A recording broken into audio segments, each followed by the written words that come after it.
le Flash Info.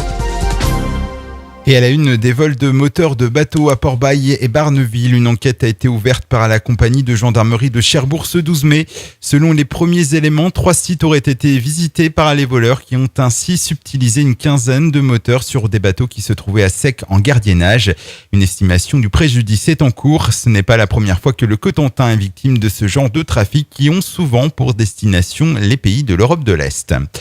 Hier, le tribunal de Cherbourg a condamné un homme de 43 ans à 5 ans de prison ferme, bien connu de la justice, avec 7 mentions à son casier, dont 3 pour violence sur 3 compagnes différentes.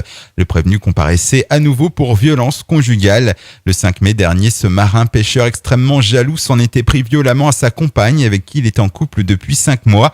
Ivre, son compagnon aurait même tenté de l'étouffer avec un coussin. Les coups cesseront avec l'intervention des policiers.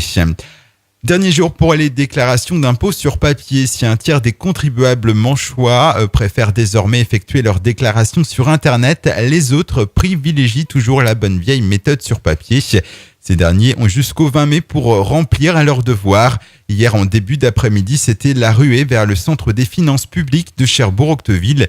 Plus de 4000 personnes sont déjà passées depuis le 1er avril. Un feu d'habitation à Foligny. Hier au total, ce sont une quinzaine de soldats du feu de Granville et la Épinel qui sont intervenus dans le sous-sol d'une maison.